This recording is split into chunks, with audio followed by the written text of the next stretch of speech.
तो हमें लगता है कि जब हम मोटे होते हैं तो हमारा कोलेस्ट्रॉल बढ़ता है और पतले लोगों के अंदर कोलेस्ट्रॉल नहीं होता। लेकिन मैं आपको बता दूं, ऐसा कोई जरूरी नहीं है कि केवल मोटे लोगों के अंदर ही कोलेस्ट्रॉल होता है। पतले लोगों के अंदर भी कोलेस्ट्रॉल होता है, क्योंकि cholesterol is not just only fat.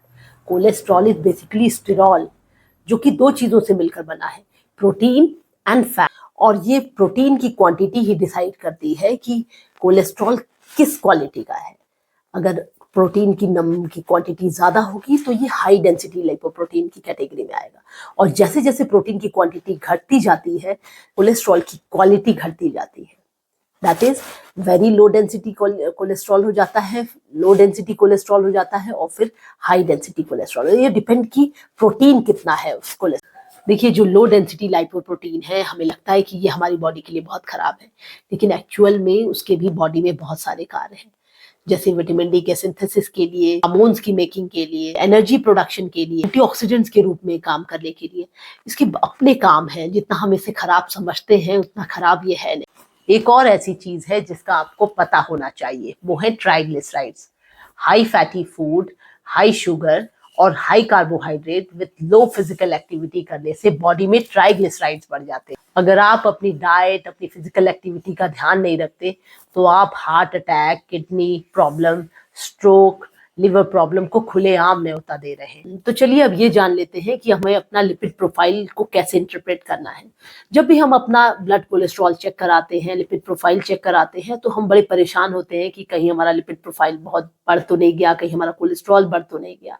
तो इसके लिए हमें पहले ये समझना जरूरी है कि हम इसे कैसे रीड करेंगे। एचडीएल की वैल्यूज 50 से अधिक हो तो बेटर है, और जो एलडीएल है it's lower the better, but 100 से 150 तक के बीच हो तो क्वाइट एक्सेप्टेबल।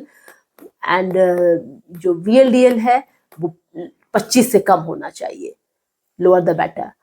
एंड जो ट्राइग्लिसराइड्स है इट शुड बी 150 के करीब, जो स्टैंडर्ड मार्कर है 150, बट हमें इससे भी कम हो तो बेटर है, लोअर द बेटर। तो way to cut down your risk of heart disease, you have to ensure that कि आपका HDL level should climb high and the LDL and triglyceride levels should climb down.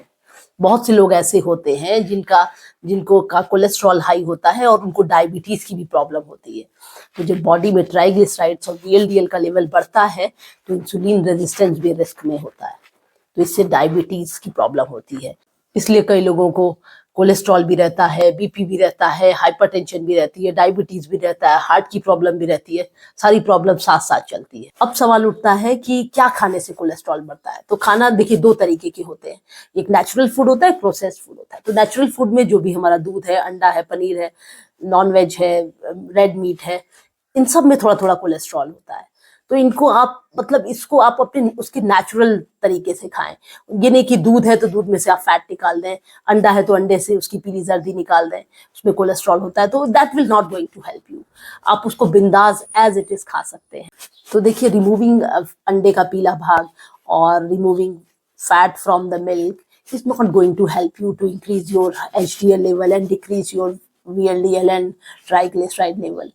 तो जैसा जिस रूप में भगवान ने हमें उसको दिया है, प्रकृति ने हमें प्रदान की है, उसी रूप में उस चीज को खाएं, उसको प्रोसेस ना करें। अब पॉइंट आता है कि क्या हम नट्स खा सकते हैं। तो आप बिल्कुल नट्स खा सकते हैं, there is not an issue, क्योंकि ये वेजिटेरियन प्रोडक्ट्स हैं और ये नेचुरल फूड्स हैं, तो इसमें कोई कोलेस्ट्रॉल नहीं होता है, तो आप इसको आराम से खा सकते हैं। बट प्रॉब्लम तब होती है जब हम उसको चखना के तौर पे खाते हैं। चखना क्या होता है, जो दारू के पहले लोग खाते हैं, तो उसमें क्या होता है कि जब आप उसको डीप फ्राई कर देते हैं और फिर उसको दारू के साथ खाते हैं, तब वो प्रॉब्लम क्रिएट करता है। तब भी प्रॉब्लम चखने में नहीं होती, प्रॉब्लम होती है दारू में। तो प्रॉब्लम का है, दारू में प्रॉब्लम है, that is what putting your heart at risk. मतलब दारू पीने से हमारा जो हाई एचडीएल लेवल है वो डिक्रीज होता है और हमारा जो ट्राइग्लिसराइड लेवल है वो इंक्रीज होता है, that will put our heart at risk. तो क्या करें, दारू छोड़ें, नॉट पीनट और कैश्यूज नहीं, क्योंकि peanuts and cashews are rich in vitamins and nutrients, तो आप उसको खा सकते हैं, there is no not even worried about. अब कुछ लोग जो है वो एयर फ्राइंग की तरफ स्विच करते हैं कि मतलब deep frying is the main problem to increase your cholesterol level, switch to ये एयर फ्राइंग। तो air frying will not going to help you. अब चखने के दौर पे अब वो एयर फ्राइंग करके खा रहे हैं तो ये भी आपको हेल्प नहीं करेगा, क्योंकि आप अगर खा रहे हैं तो उसको एज इट इज अपने रूप में खाएं। अगर आप भजिया पकौड़ा खा रहे हैं, समोसा भजिया पकौड़ा खाते हैं तो खाइए, लेकिन उसके अपने रूप में खाइए।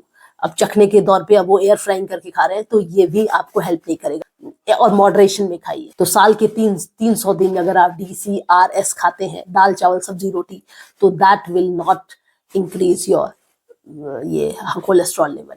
जो 65 दिन बच रहे हैं, 65 दिन में भी अगर आप जो भी शादी पार्टी, दिवाली, दशहरा, ईद, जो भी कुछ आप फेस्टिवल्स मना रहे हैं, वो 65 दिन में आप अपने जो भी चीटिंग कर रहे हैं डाइट के साथ, वो आप कर सकते हैं। तो there is not an issue कि आपका कोलेस्ट्रॉल बढ़ेगा अगर 300 दिन आप घर का खाना खाएं। अब एक क्वेश्चन आता है कि कौन सा ऑयल अपने डाइट में यूज करें, तो कोई भी ऑयल अपने रीजन के हिसाब से आप चूज कर सकते हैं। जो मस्टर्ड ऑयल है, जो नॉर्थ इंडियंस है वो मस्टर्ड ऑयल, जो साउथ इंडियंस है वो कोकोनट ऑयल, ग्राउंडनट ऑयल, और जो वेस्ट इंडियंस है वो भी groundnut oil, soybean oil, as according to their regions और देयर प्रोडक्शन आप वो उसको खा सकते हैं। अगर सेसमे, कुछ लोग सेसमे ऑयल्स भी यूज करते हैं, तो सेसमे ऑयल में भी कोई प्रॉब्लम नहीं है, बशर्ते वो कोल्ड प्रेस ऑयल हो।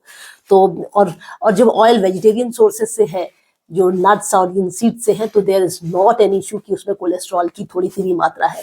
तो जो मार्केट में जीरो कोलेस्ट्रॉल ऑयल मिल रहे हैं, they are all marketing and business strategies. तो आपको इन सब में नहीं फंसना है। आप कोई भी कोल्ड प्रेस ऑयल अपनी डाइट में, अपने रेगुलर मील में यूज कर सकते हैं। अब एक पॉइंट और आता है क्वेश्चन कि क्या लो फैट फूड और low fat curd, low fat ice cream जो अवेलेबल है मार्केट में, क्या उससे हमारी ये ट्राइग्लिसराइड्स और HDL लेवल, क्या HDL लेवल इंक्रीज होगा और ट्राइग्लिसराइड डिक्रीज होगा? तो मैं कहूंगी नहीं, this will not going to help you.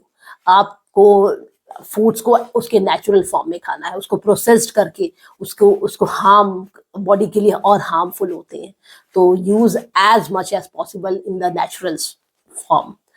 कई लोग पूछते हैं क्या बिना एक्सरसाइज के हम कोलेस्ट्रॉल कम कर सकते हैं? तो आई सेड नो, क्योंकि आप फैट खाने से कोलेस्ट्रॉल के रिस्क में नहीं आते। अगर आप हाई फैट फूड खाते हैं तो आपका कोलेस्ट्रॉल लेवल नहीं बहुत तेजी से नहीं बढ़ता, बल्कि कोलेस्ट्रॉल लेवल जब बढ़ता है जब आप इनएक्टिविटी एंड नो एक्सरसाइज करते हैं। जब आप एक्सरसाइज नहीं करते हैं तब आपका कोलेस्ट्रॉल लेवल बढ़ता है। तो इसका आपको ध्यान रखना है कि आपको रेगुलरली एक्सरसाइज करनी है। तो इनएक्टिविटी से आपका कोलेस्ट्रॉल बढ़ता है, लैक ऑफ एक्सरसाइज से आपका कोलेस्ट्रॉल बढ़ता है, gender is the main issue, some genetic factors हैं, अल्कोहल है, स्मोकिंग है। तो दीज आर द फैक्टर्स कि इन सब चीज से आपका कोलेस्ट्रॉल बढ़ सकता है। जय हिंद।